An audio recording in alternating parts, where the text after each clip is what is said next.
The human knelt in the mud outside the farmhouse door, blood running from his split lip and fresh bruises blooming across his ribs.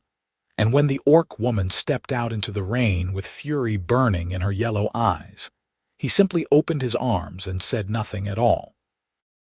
Kara had been inside gathering her few possessions when she heard the commotion in the yard. The other farmhands, humans all of them, had finally worked up the courage to confront Caleb Grayson about keeping an orc on his property. She had known this day would come. 3 months she had worked this farm, keeping to herself, doing twice the labor of any man here, and still they looked at her like she might murder them in their sleep.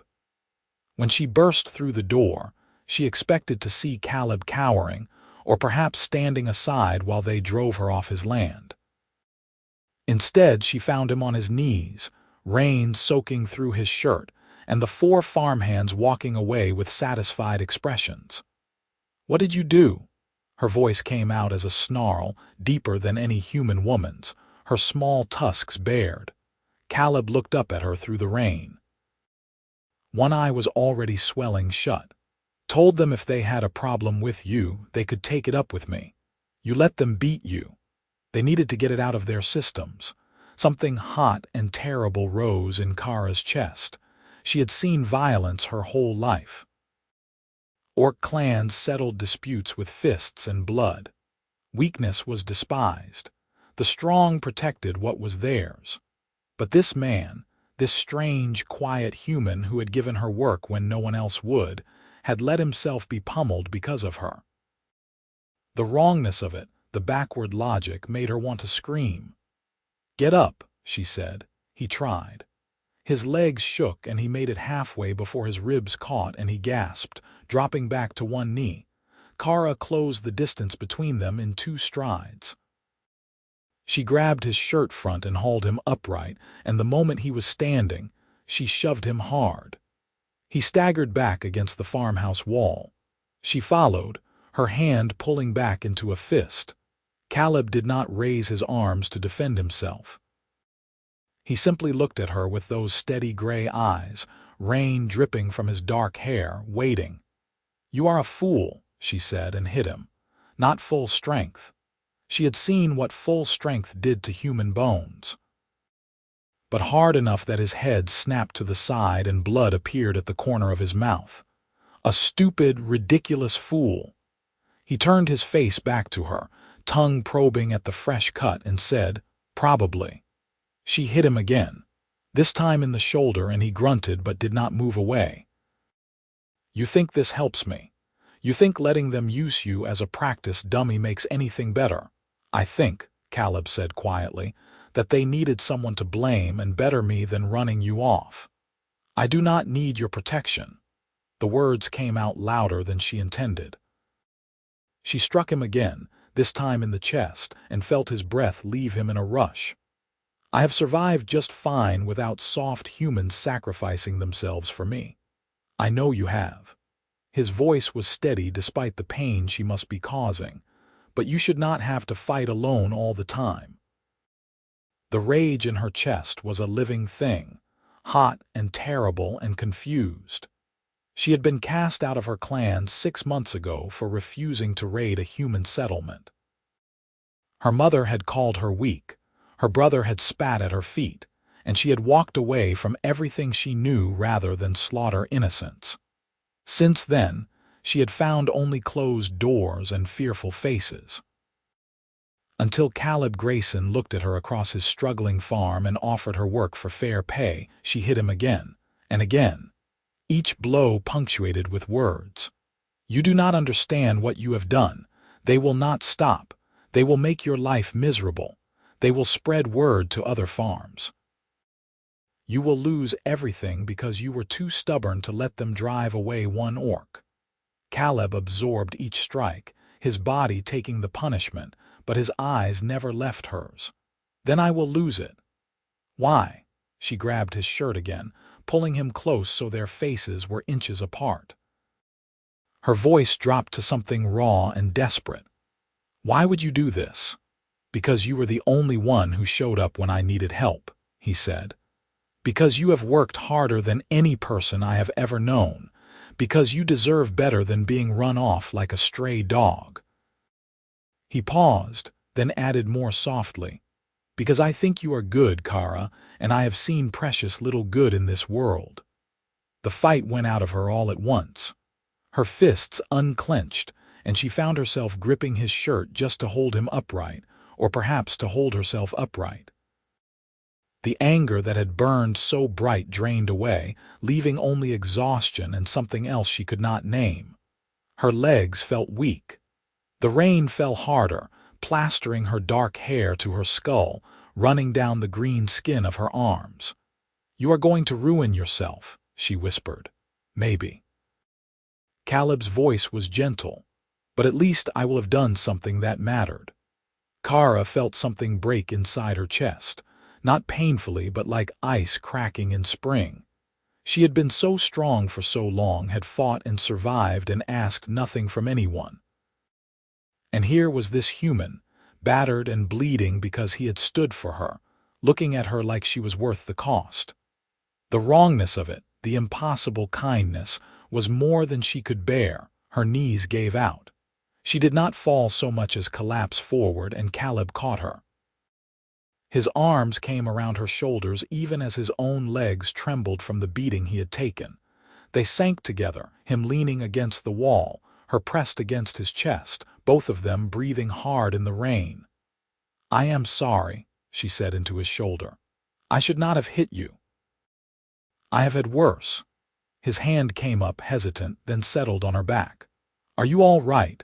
The question was so absurd she almost laughed. He was the one bleeding, and he was asking if she was all right. "You are very strange, Caleb Grayson, so I have been told." They stayed like that for a long moment, rain washing over them both, the anger spent and something fragile taking its place. Kara could feel his heartbeat through his shirt, fast and strong.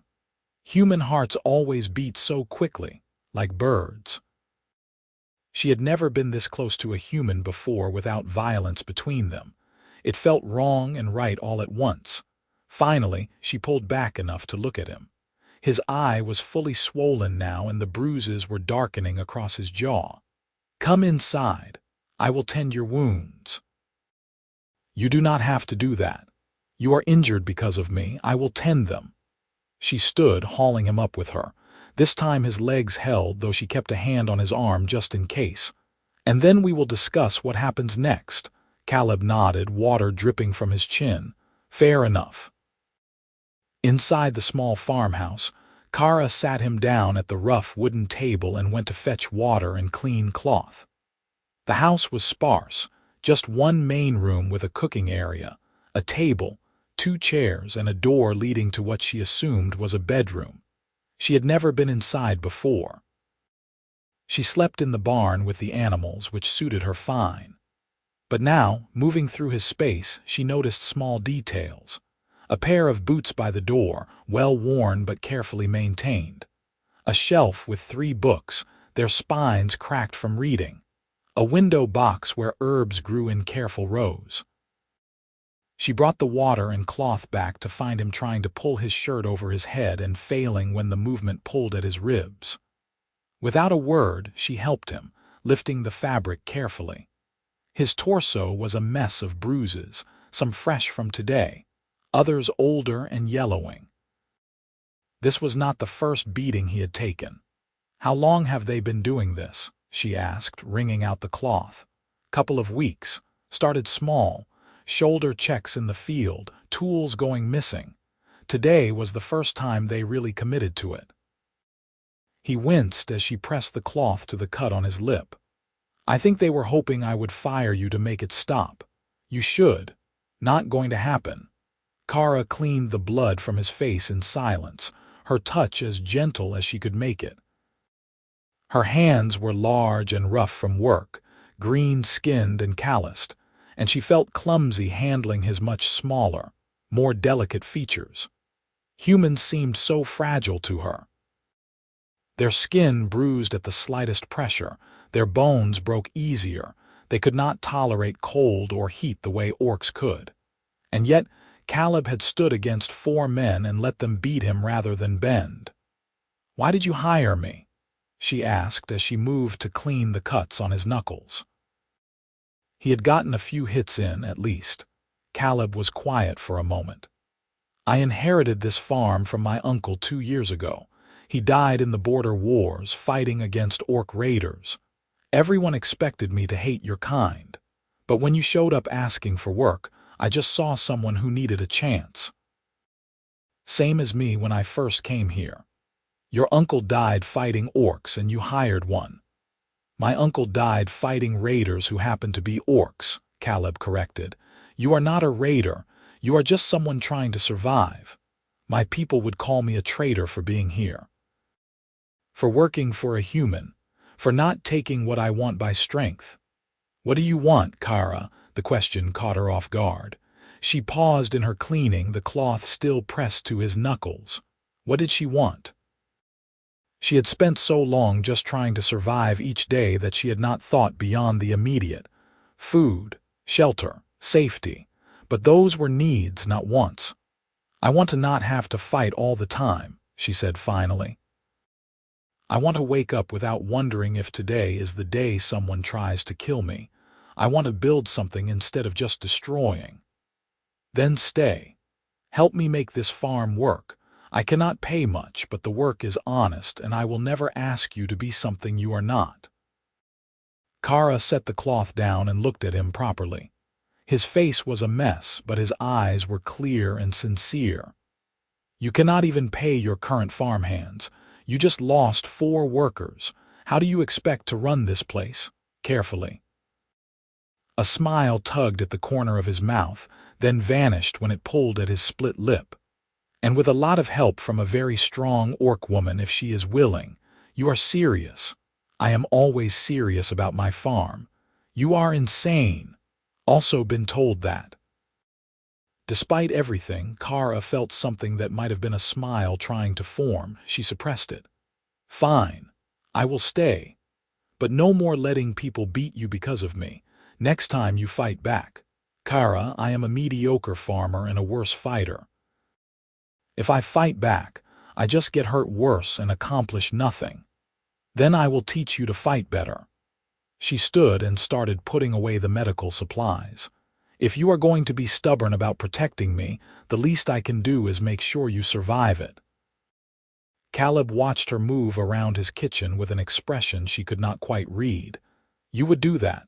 Someone has to keep you alive. Clearly, you cannot manage it on your own." She turned back to face him. "Besides, you were right. I am tired of fighting alone." Something shifted in the air between them then.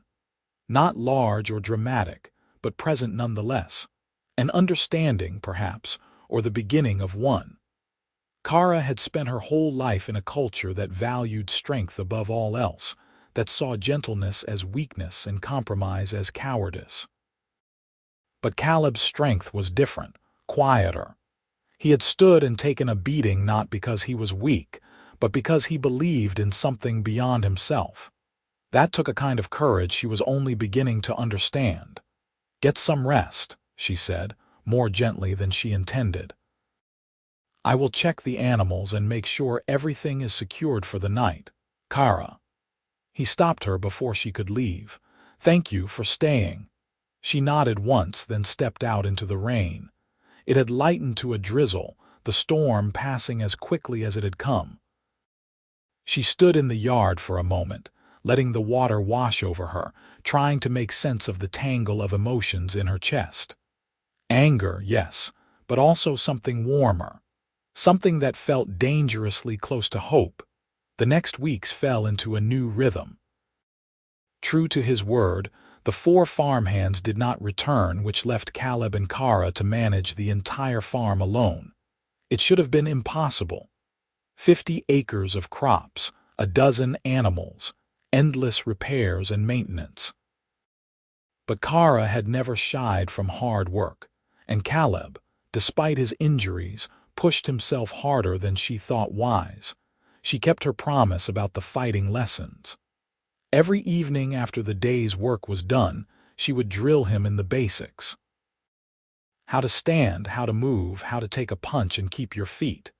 He was clumsy at first, unused to thinking of his body as a weapon. But he learned quickly, and more importantly, he never complained. "No, keep your guard up," she said one evening, circling him in the yard. "If you drop your hands like that, I will break your jaw." Caleb adjusted his stance, fists raised. "Like this? Better." She feinted left, then tapped him lightly on the ribs where the bruises were still healing. He grunted but held his ground. "Good, you are learning. I have a good teacher." "You have a teacher who is tired of watching you get beaten." She stepped back, lowering her own hands. "Again, this time try to actually hit me." "Kara, I cannot hit you." "Why not?" "Because you are." He trailed off, looking uncomfortable. "I am what? A woman, an orc, what?" "A friend," he finished quietly. "I do not want to hurt you." The word friend hit her unexpectedly hard. She had not had a friend in a very long time. The orcs of her clan had been family or rivals, and since leaving she had found only enemies and strangers. But Caleb said it so simply, like it was the most natural thing in the world. "You could not hurt me if you tried," she said, keeping her voice light to cover the confusion his words had caused. "Now hit me, or we will be here all night." He did, or tried to. The punch was slow and telegraphed, and she deflected it easily. But he was trying, which was more than he had done before. They continued until the sun set and the first stars appeared, and by the end, Caleb was moving with something approaching competence. "You might not die immediately in a fight now," Kara said as they walked back to the house. "Progress." Caleb laughed, then clutched his still tender ribs. "High praise. Do not expect me to coddle you, human. If you want to survive, you need honesty, not comfort. I know. That is one of the things I like about you. You never lie to make me feel better." Kara glanced at him sideways. The bruises on his face had faded to yellow and green, and he moved easier now, the worst of the damage healing.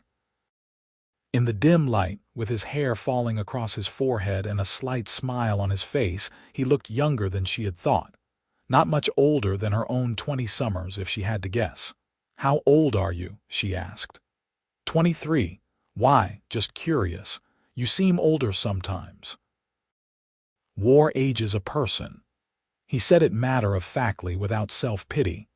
"I fought in the border skirmishes for 2 years before my uncle died and left me this place. Saw things I wish I had not. You fought against orcs. I fought against raiders, same as you refused to." He looked at her directly. "We are not so different, you and I. Both running from violence, trying to find something better." Kara had never thought of it that way, but he was right. They were both refugees from war in their own way, both looking for peace in a world that seemed determined to deny it to them. The realization created an odd kinship between them, something beyond employer and employee, beyond even friendship. As spring turned to summer, the farm began to thrive in ways Caleb had not thought possible. Kara's strength meant they could clear and plant fields that had lain fallow for years. Her knowledge of herbs, learned from her clan's healers, improved their garden yields. She worked from dawn until well after dark, and Caleb matched her hour for hour despite his smaller frame and lesser strength. They fell into an easy companionship. Kara learned that Caleb sang while he worked, old human ballads in a surprisingly pleasant baritone. Caleb discovered that Kara had a dry sense of humor that emerged when she was comfortable, and that she was terrified of spiders, despite being able to snap a man's arm like kindling. They ate meals together, worked side by side, and in the evenings, continued the fighting lessons that had become as much about spending time together as about actual combat. But the outside world did not forget them. Word spread about the human farmer who kept an orc and had taken a beating for her sake. Some saw it as noble, but most saw it as madness or perversion. Other farmers stopped trading with Caleb. When he went to town for supplies, People crossed the street to avoid him. The blacksmith refused his business. The general store charged him double. Kara saw what it cost him, even though he never complained. He was being slowly isolated from his community, turned into a pariah for one simple act of decency. It made her angry in ways she could not fully express. She had known prejudice her whole life, had expected it, but watching it turned on Caleb because of her was a different kind of pain. "You should reconsider," she said one evening as they sat on the porch, watching the sun set over the fields. "It is not too late. Send me away, apologize to them, and they will welcome you back." Caleb did not even look at her. "No, you are being stubborn." "Yes, Caleb," she turned to face him. "You cannot farm alone forever. You need the community. You need people to trade with, to help during harvest, to survive the winter. I am not worth losing all of that." Now he did look at her, and there was something fierce in his gray eyes she had not seen before. "That is where you are wrong. You are worth exactly that much and more. Those people who turn away, who spit at the mention of your name, they are not my community. They are cowards who let fear make their decisions for them. They are human. It is natural for them to fear orcs, maybe, but fear is no excuse for cruelty." He leaned forward, elbows on his knees. "My whole life I was taught that orcs were monsters. Savage, cruel, incapable of anything but violence. And then you showed up and you were none of those things. You were just someone who needed help, someone willing to work hard for an honest wage. Someone brave enough to leave behind everything she knew because she believed in something better. I am not brave. I am a coward who could not even fight for her clan. You are the bravest person I have ever met." His voice was quiet but firm. "It takes no courage to follow the path everyone expects of you. It takes no courage to hate what you are told to hate, but to stand against your entire people and say this is wrong. That is real courage." Kara looked away, throat tight. "You see me as something I am not. I see you as you are. I think you are the one who does not see clearly." They sat in silence after that, but it was not uncomfortable. Somewhere in the fields, a night bird called. The last light faded from the sky, and stars emerged one by one. Kara was aware of Caleb beside her in ways she had not been before. The sound of his breathing, the way his hands rested loosely clasped between his knees, the faint smell of earth and sweat that clung to him after a day's work. She had not thought about attraction in a very long time. Orc culture had strict rules about such things. Strength attracted strength. The best warriors mated with the best warriors to produce strong children. Kara had never been particularly interested in any of the males in her clan. They were loud and brutal and saw gentleness as weakness. But Caleb was different. His strength was in his steadiness, his refusal to be moved from what he believed was right. And she found herself thinking about him in ways that confused and frightened her. He was human. She was orc. Their peoples had been enemies for generations. Even if she felt something, even if by some miracle he felt the same, there was no future in it. She would outlive him by decades at least. Any children would be outcasts from both societies, and the sheer physical difference between them made any kind of physical relationship complicated at best. But despite all of that, despite all logic and reason, when Caleb smiled at her in the morning light or praised her work in his quiet way, something in her chest grew warm. She found herself looking for excuses to work near him, to hear his voice, to see that slight curve of his lips that meant he was amused. It was foolish and dangerous, and she tried to crush it down, but it grew anyway like a weed through stone. Summer deepened. The crops flourished. Caleb and Kara worked side by side through long, hot days, and by evening they were both too exhausted for anything but a simple meal and sleep. But on the seventh day, the traditional day of rest, they allowed themselves time to simply exist. One such day, Caleb suggested they walk to the river that marked the eastern boundary of his property. Kara agreed, curious to see more of the land she had been working. They packed a simple lunch and set out in the morning, following a barely visible path through the trees. The river, when they reached it, was beautiful. Clear water ran over smooth stones, pooling in deep spots where fish darted. Trees overhung the banks, providing shade, and the sound of water was soothing after the constant work of the farm. "I used to come here as a boy when visiting my uncle," Caleb said, settling down on a flat rock near the water's edge. "It was the only place I felt at peace." Kara sat beside him, close enough that their shoulders nearly touched. "It is beautiful. I did not know humans made places like this." "We do not.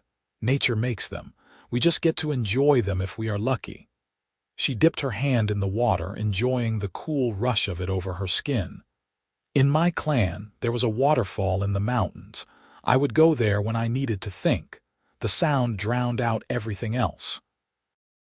"Do you miss it? Your home?" Kara considered.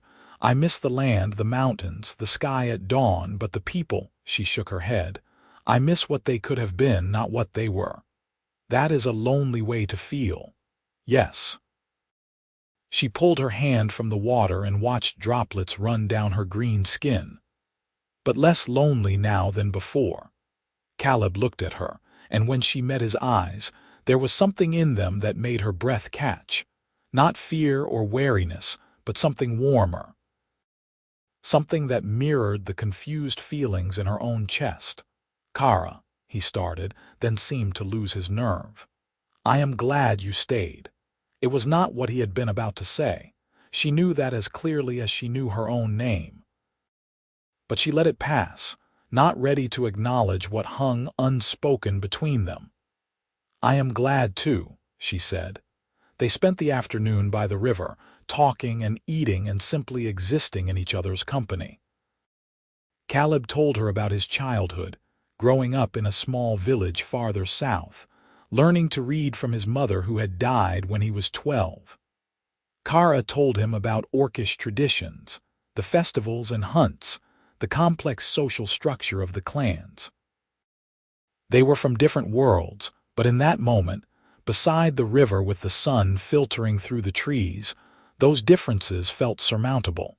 As they walked back in the evening, Caleb's hand brushed against hers. It might have been accident.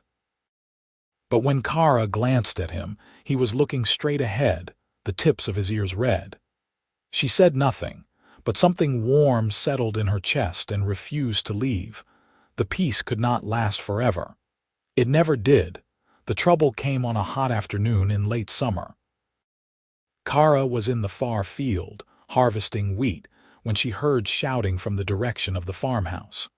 She dropped her scythe and ran, covering the distance in long strides that would have winded a human. When she crested the hill, she saw a group of men on horseback in the yard. Not the farmhands from before, but strangers. 6 of them, armed and looking dangerous. Caleb stood on the porch, blocking the door to his house. Even from a distance, Kara could see the tension in his stance. "I told you, I do not have what you are looking for," Caleb was saying as she approached. The lead rider, a heavy man with a scarred face and cruel eyes, laughed. "We were told you keep an orc here. That is what we are looking for." Kara's blood went cold. These were not farmers or concerned citizens. These were raiders. Bounty hunters, perhaps, or just men who enjoyed violence and had found a socially acceptable target. "There is no one here but me," Caleb said evenly. "Lying to us is not wise, boy." The scarred man gestured, and 2 of his companions dismounted. "We will just have a look around if you do not mind." "I do mind. This is my property and you are trespassing." One of the dismounted men laughed and shoved Caleb back against the wall. "Little human wants to play hero for an orc whore. How sweet." Kara saw red. She was moving before thought caught up with action, crossing the remaining distance in a sprint. The man who had shoved Caleb turned just in time for her fist to catch him full in the face. He went down hard, blood spurting from his broken nose. "Back away from him," Kara said, her voice a low growl. "Now." The scarred man's eyes lit up. "There she is. Boys, we have got ourselves an orc." They came at her all at once. Kara was strong and trained in combat, but 6 armed men were too many. She fought viciously, breaking one man's arm, dropping another with a blow to the temple. But a sword hilt caught her behind the knee and she went down. Hands grabbed her, trying to pin her, and she roared, bucking and fighting. Then Caleb was there. He swung a shovel like a club, catching one of the men across the shoulders. It was not a skilled blow, but it was committed, and the man released Kara to turn on this new threat. Caleb hit him again, and this time the man dropped. "Get off my land." Caleb's voice was ragged with fury. "All of you get off my land now." The scarred man drew a long knife. "You should have stayed out of this, farmer. Now you will die with your pet monster." He lunged. Caleb tried to dodge, but he was not fast enough. The blade would have opened his throat if Kara had not thrown herself forward. She took the knife in her shoulder instead, feeling the burning slash of metal through her flesh. But the attack gave her the opening she needed. Her hand closed around the scarred man's wrist and she twisted, hard. Bone snapped. The knife fell from nerveless fingers. She surged to her feet, wounded shoulder and all, and roared. It was not a human sound. It was the battle cry of the orc clans, meant to strike terror into enemies. The remaining men, seeing their leader clutching a broken wrist and 3 of their number down, decided they had had enough. They scrambled for their horses and rode away, the scarred man barely managing to mount before they fled. Silence fell over the yard, broken only by harsh breathing. Kara stood swaying, blood running down her arm. Caleb dropped the shovel and caught her before she could fall. "You are hurt," he said, and there was panic in his voice she had never heard before. "It is not deep." But even as she said it, darkness crept in at the edges of her vision. She had lost more blood than she thought. Caleb half carried, half dragged her into the house and laid her on the table. His hands were shaking as he cut away her shirt to expose the wound. The knife had caught her high on the shoulder, slicing through muscle. It was bleeding freely, and Kara could not seem to make it stop. "Tell me what to do," Caleb said, his face pale. "Kara, tell me how to fix this." She tried to focus through the pain. "Clean water, boil it first, then needle and thread, strong thread." He moved like a man possessed, setting water to boil, finding clean cloth, sterilizing a needle in the flame. His hands had stopped shaking by the time he returned to her, replaced by a grim determination. "This is going to hurt. I know. Do it." He cleaned the wound first, and that did hurt, but Kara had felt worse. Then he began to stitch. He was not skilled at it, and each pull of the thread felt like fire, but he was careful and thorough. By the time he tied off the last stitch, Kara was biting down on a leather strap to keep from crying out. "Done," Caleb said, sitting back. His hands were bloody to the wrists. "You saved my life." "You saved mine first." Kara's voice was weak. "Fair trade. This is not a trade. This is not something you do because you owe someone." He stood abruptly, pacing to the window. "Those men came here because of me, because I refused to turn you away. You were hurt because I was too weak to protect you. Caleb, I could have died today." He turned back to her, and there were tears in his eyes. "And my last thought would have been that I failed you, that after everything I still could not keep you safe." Kara pushed herself up on her good elbow, ignoring the pull of fresh stitches. "Look at me." He did, and she held his gaze. "You did not fail. You fought for me. You stood against men who would have killed you without thought. You have never failed me, Caleb Grayson. They will come back. Or others like them. I cannot defend against that. I am not strong enough." Then we will defend together." She reached out with her good hand, and after a moment he took it. His hand was warm and rough and human, and she held it like a lifeline. "I am not leaving.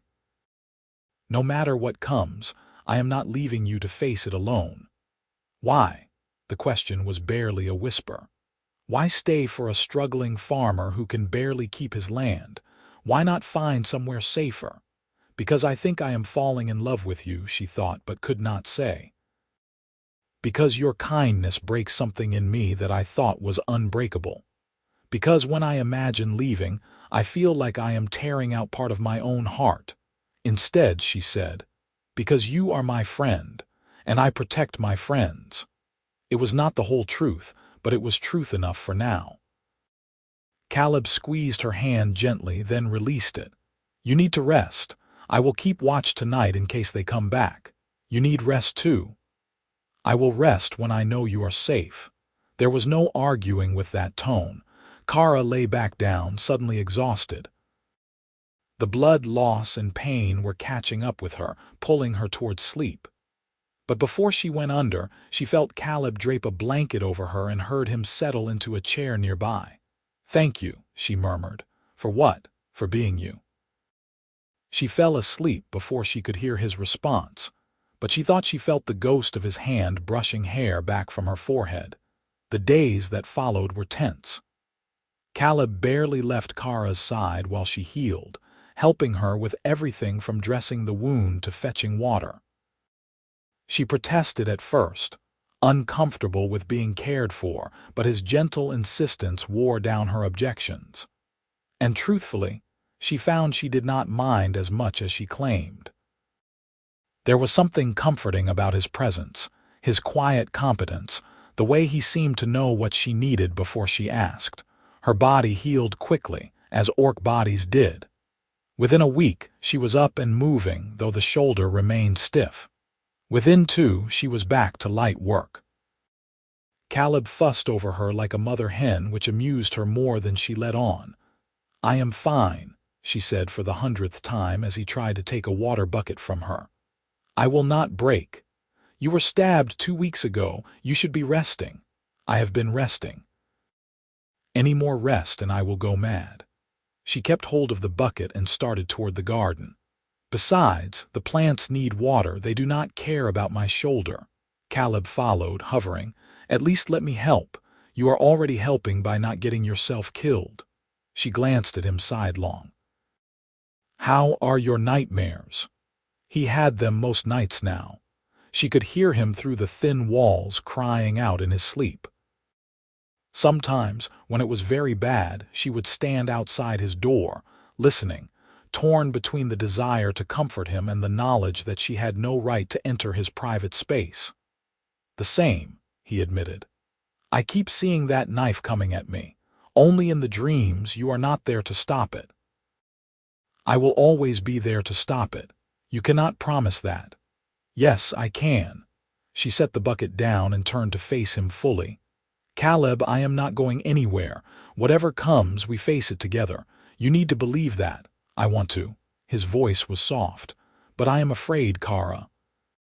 "Afraid of what could happen. Afraid of losing you." The admission hung between them, raw and vulnerable. Kara felt her heart clench. She wanted to reach out, to pull him close, to promise him things she had no right to promise.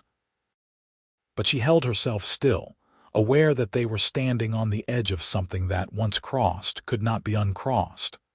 "Fear is wise," she said finally. "But do not let it control you. I have seen what you do when you are afraid. You stand and fight anyway. That is all any of us can do." Caleb nodded slowly. "You are right. I know you are right. But knowing and feeling are different things. I know." They stood there in the garden, surrounded by growing things, the summer sun warm on their shoulders. And Kara thought that if she could freeze any moment in time, it might be this one. Before the fear became reality. Before they had to test their bond against the world's cruelty. Just the two of them, standing together in the place they had built with their own hands. But time never froze. It moved relentlessly forward, carrying them with it. The attack, when it came again, was different. No riders in the day this time. Instead, Kara woke to the smell of smoke. She was out of the barn and running before her mind fully processed the danger. The farmhouse was ablaze, flames already consuming the eastern wall. Through the window she could see a figure moving inside. Caleb, she did not think. She hit the door at full speed, her weight splintering the wood. Heat washed over her, immediate and overwhelming. Smoke filled her lungs, making her cough, but she could see Caleb through the haze, trying to reach the door, blocked by falling debris. Kara, no. His shout was hoarse. Get out, she ignored him, crossing the burning room in 3 strides. A beam fell from the ceiling and she caught it one-handed, throwing it aside despite the way it seared her palm. Then she was grabbing Caleb, pulling him against her chest, and turning back toward the door. The roof groaned ominously. She felt more than saw, it starting to collapse, and threw herself forward. They hit the ground outside just as the farmhouse gave way behind them, collapsing in on itself in a roar of flame and ash. Kara rolled, tucking Caleb beneath her to protect him from the heat. They came to rest in the yard, both coughing and gasping. When she could breathe again, she looked down at him. His face was streaked with soot, his eyes wide with shock. "Are you hurt?" she demanded. "No, I am fine." She pulled them both upright, keeping herself between him and the burning house. The flames lit the night like day, throwing dancing shadows across the yard. Everything Caleb owned was in that house. Everything. "They set it," Caleb said numbly. "While we slept, they set my home on fire." Kara scanned the darkness, but whoever had done this was long gone. Cowards, striking in the night and fleeing before their victim could retaliate. Rage filled her, hot and clean. These humans, with their fear and hatred, had taken everything from a man whose only crime was kindness. "We will rebuild," she said firmly. Caleb laughed, a broken sound. "With what? I have no money, no materials, no help. It is over, Kara. They won." "No," she grabbed his shoulders, making him look at her. "They have not won. They burned wood and plaster. They did not burn us. We are still here. We are still standing. I cannot ask you to stay through this. You should go find somewhere safe, somewhere you do not have to fight just to exist." "I am not going anywhere." Her voice was fierce. "Do you understand me, Caleb Grayson? I am not leaving. Not because of fire, not because of threats, not because of anything. We build again, together."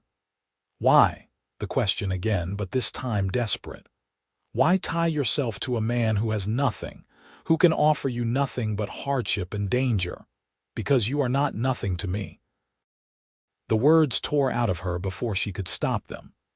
"Because I would rather face hardship with you than ease with anyone else. Because—" She stopped, the confession trembling on her lips.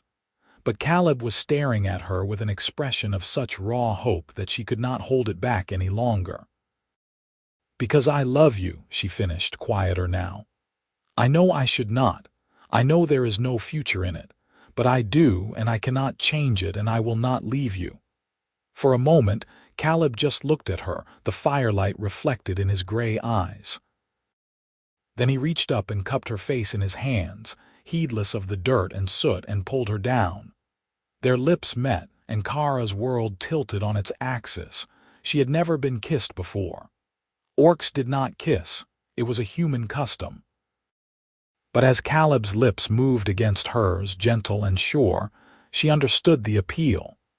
It was connection beyond words, communication at its most fundamental level. She made a small sound in the back of her throat and kissed him back, careful of her tusks, pouring everything she could not say into the contact. When they finally pulled apart, both were breathing hard for reasons that had nothing to do with smoke. "I love you too," Caleb said, his voice rough. "I have for weeks, maybe longer. I thought I was insane, thought you could never feel the same way about a human. I thought the same about you and an orc. Then we are both fools." "Yes," Kara touched her forehead to his, a gesture of deep affection among her people. But we are fools together. Behind them, the farmhouse continued to burn. Everything Caleb had built was turning to ash. But in that moment, with his warmth pressed against her and his arms around her neck, Kara felt richer than she ever had in her life. They stayed like that until the fire burned itself out, leaving nothing but smoldering ruins in the gray dawn light. Then, finally, Caleb pulled back and looked at the remains of his home. "Where do we start?" he asked. "At the beginning." Kara stood, pulling him up with her. "We clear the rubble. We salvage what we can, we make a plan. I have almost no money. Then we work with what we have." She squeezed his hand. "We are both strong. We both know how to survive. That is more than many people start with." Caleb looked at her, then at the ruins, then back to her. Slowly, a smile spread across his soot-streaked face. It was tired and a little broken, but genuine. "You know what? You are right. We will do this." "Of course I am right. I am always right. Humble too. Humility is overrated." She released his hand and strode toward the barn. "Come. We have work to do." The next months were the hardest either of them had ever faced. They lived in the barn while they worked to clear the farmhouse ruins and prepare to rebuild. Money was desperately scarce. Caleb sold everything he could spare, including some of the farm's precious animals, to buy lumber and nails. Kara supplemented their income by hunting, bringing back deer and wild boar that they smoked and sold in town. The town itself remained hostile.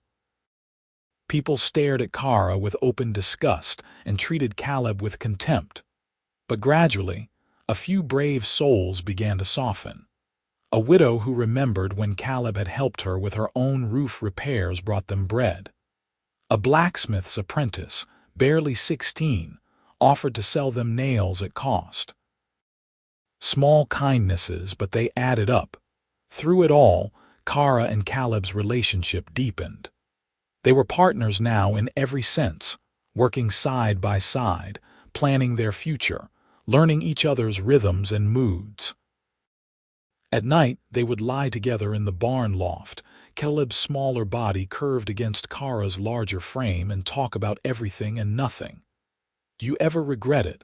Kara asked one night. "Hiring me. Everything that happened after." Caleb was quiet for a moment, his hand tracing idle patterns on her arm. "No, not even for a moment. You are the best thing that ever happened to me, Kara. Even if we lost everything tomorrow, I would still choose you."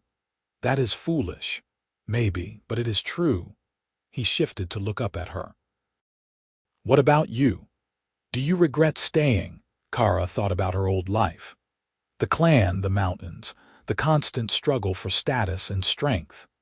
Then she thought about this, lying in the warmth of the barn with this strange, brave human who had seen her for what she was and loved her anyway. "No," she said, "I regret nothing."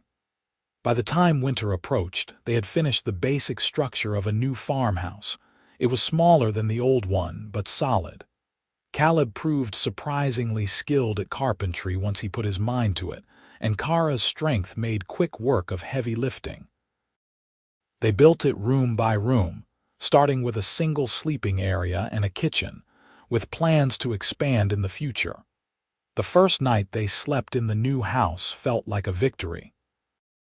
They had no furniture yet beyond a straw-stuffed mattress and a small table, but the roof was solid, the walls kept out the wind, and it was theirs, built with their own hands from the ashes of destruction. "We did it," Caleb said, lying beside her in the darkness. "We actually did it." "Did you doubt every single day?"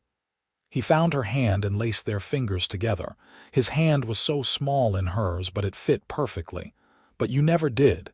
Your certainty carried me when I had none of my own." "That is what we do for each other. You carry me sometimes too." "Do I?" "Always." She turned on her side to face him, though she could barely see his features in the darkness. "You make me believe I can be more than what my clan said I was. You make me want to build instead of destroy." That is its own kind of strength. Caleb was silent for a long moment. Then, marry me, Kara's breath caught. What? Marry me? I know it is not something orcs do. I know there is no priest in this region who would perform the ceremony. But I do not care about any of that.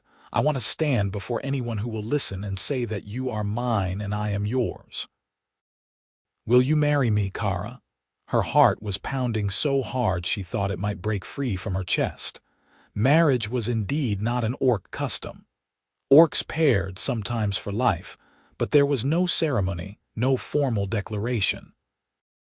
But she had lived long enough among humans to understand what he was asking. A vow, a promise, a declaration to the world that they belonged to each other. Yes, she said, and was surprised to feel tears on her cheeks. Yes, I will marry you. Caleb pulled her close, and they held each other in the darkness of their new home. Two beings from different worlds choosing to make their own. The wedding, when it happened, was nothing like what either of them had imagined. No priest would perform the ceremony, so they wrote their own vows and said them to each other in the field where they had first worked together.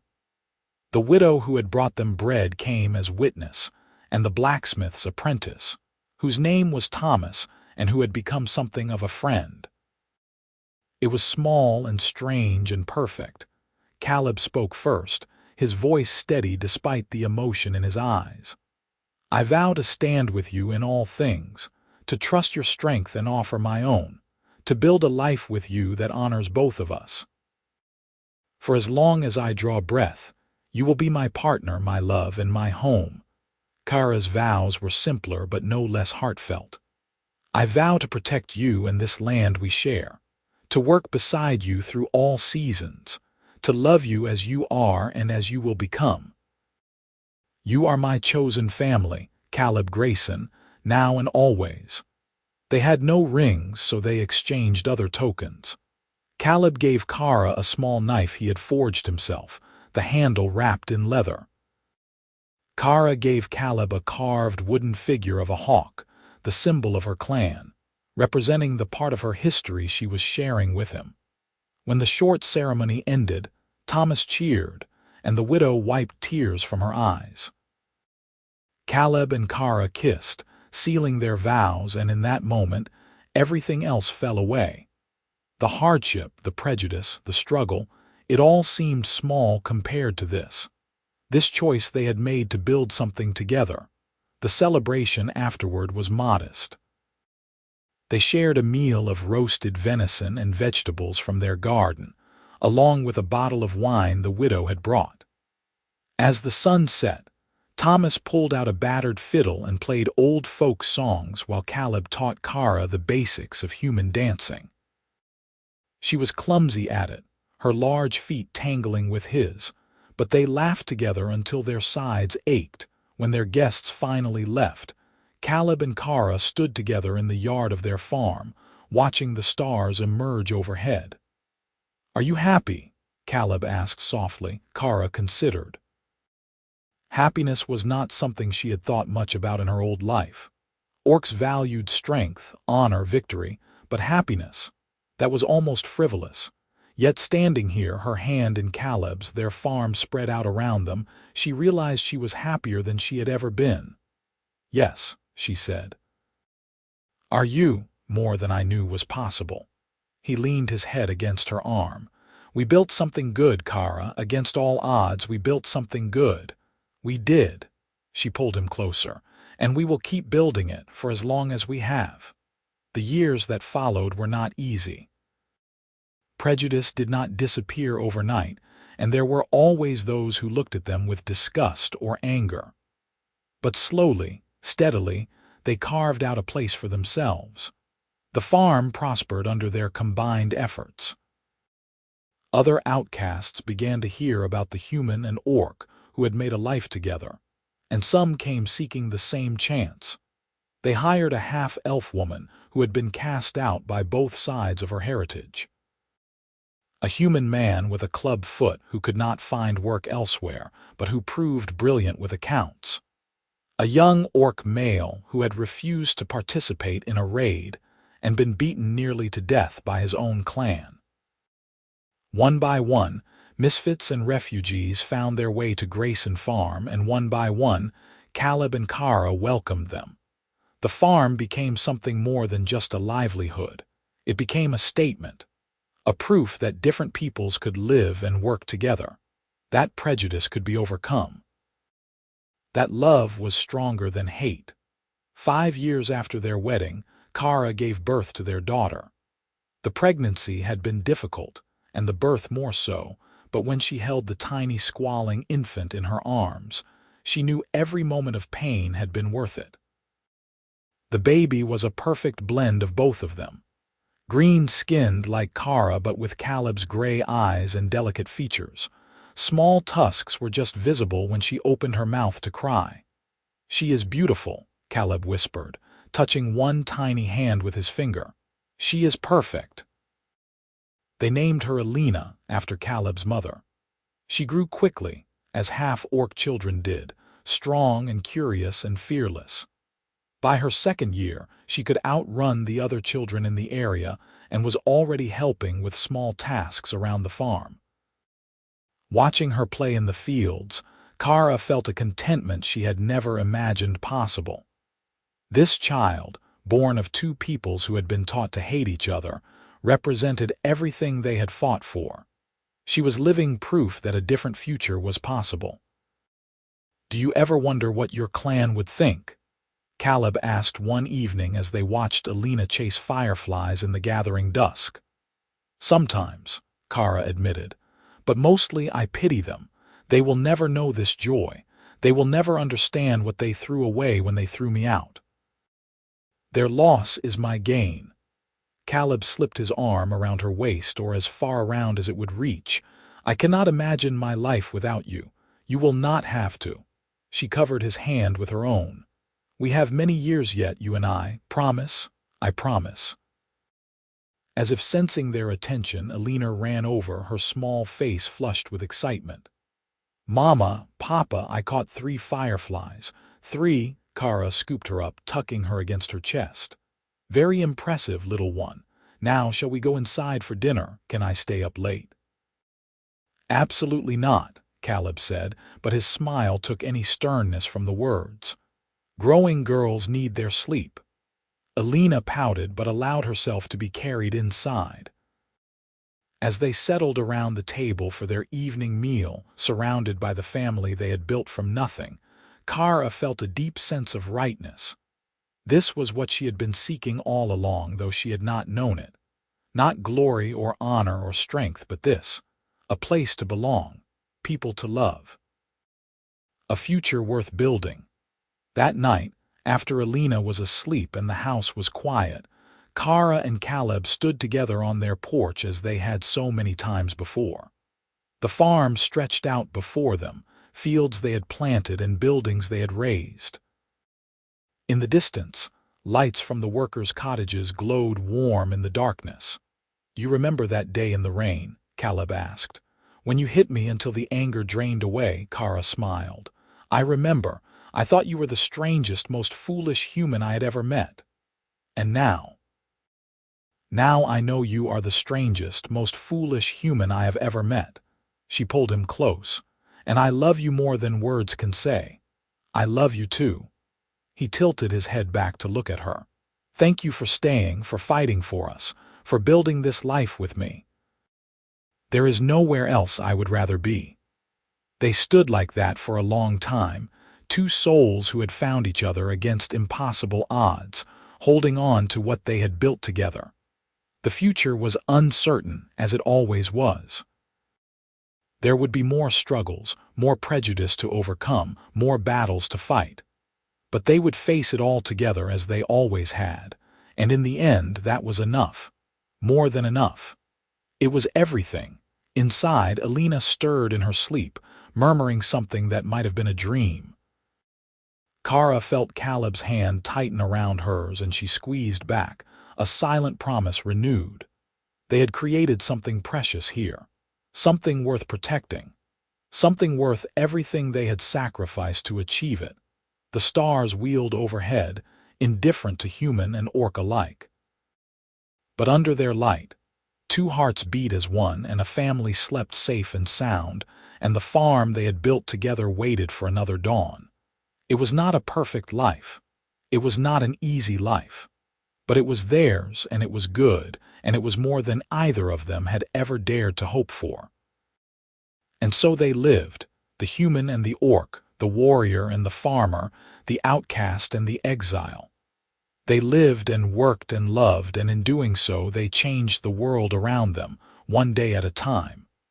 Proof that kindness was not weakness, that different peoples could find common ground. That love, real love, could bridge any divide. Years turned to decades.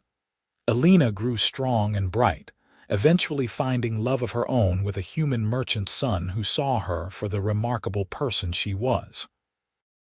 More children came to the farm, half orcs and humans and others, all learning to live together, to see past old prejudices to the people beneath. Caleb's hair grayed and his body grew slower, but his spirit never dimmed. He remained kind and steady, a rock for all who needed him. And Kara, aging more slowly but aging nonetheless, remained his partner and his strength, as fierce in her love as she had ever been. On their 20th anniversary, they returned to the river where they had spent that perfect afternoon so long ago. They were older now, marked by time and toil, but the affection between them had only deepened. They sat on the same flat rock, watching the water flow past, comfortable in the silence that came from truly knowing another person. "Would you do it all again?" Kara asked. "If you could go back to that day I first arrived, would you hire me again, knowing everything that would come after?" Caleb did not hesitate. "Without question. Every hardship, every struggle, every moment of pain, it was all worth it to have you in my life. You are still foolish, Caleb Grayson. And you are still the bravest person I know, Kara Grayson." She smiled at that. She had taken his name after their wedding, a human custom she had grown to appreciate. It tied her to him in a way that felt right, marking them as a unit rather than two separate beings. "I love you," she said simply. "I love you too." They sat by the river until the sun began to set, painting the sky in shades of orange and gold. Then, hand in hand, they walked back to the farm that they had built together, to the family that waited for them, to the life they had carved out of impossibility. It was not the end of their story. There would be many more years, many more struggles and triumphs, many more moments of joy and sorrow. But in that moment, walking together through the trees with the evening light filtering through the leaves, they were content. They had found what they were looking for, even if neither had known what that was when they started. They had found home. They had found love. They had found each other. And that, in the end, was all that mattered. The farm continued to thrive. The workers they had taken in became a community, then a village. Buildings were raised, families formed, children born. What had started as one human's desperate attempt to keep his land and one orc's search for a place to belong became something larger. A settlement where anyone was welcome, regardless of their race or history, as long as they were willing to work and treat others with respect. People came from far and wide to see the impossible place where humans and orcs lived in peace. Some came with skepticism, others with hope. All left with their perceptions challenged. Here was proof that the old hatreds did not have to define the future, that a different world was possible if people were brave enough to build it. Caleb and Kara became symbols of that possibility, though they never sought such status. They were just two people who loved each other, who had refused to let the world's prejudices tear them apart. But symbols they became nonetheless, and they bore that responsibility with grace. In their later years, when Caleb's body finally began to fail in earnest, Kara cared for him with the same fierce devotion she had shown that first day in the rain. She was with him at the end, holding his hand, their fingers intertwined as they had been so many times before. "Thank you," he whispered, his voice thin but clear, "for everything, for choosing me, for building this life with me." "I would choose you 1,000 times over," Kara replied, and her voice did not waver even though her heart was breaking. "In every life, in every world, I would choose you." Caleb smiled, and his gray eyes held all the love he had carried for her through the decades. "I know, that is what makes me the luckiest man who ever lived. You are still foolish, always." His hand squeezed hers weakly. "Take care of our family, take care of this place we built." "I will. I promise." "Good." His eyes drifted closed. "Good." He slipped away quietly in the early morning hours, surrounded by the family they had created. Kara held him long after his heart stopped beating, memorizing the feel of him, the weight of him, storing the memory away with all the others. Then, finally, she stood and let others take him, preparing him for the funeral that would come. She did not cry. Orcs did not cry. But she felt the loss as acutely as any wound she had ever taken, a hollowness in her chest that would never fully heal. He had been her partner, her love, her home. And now he was gone, but the life they had built remained.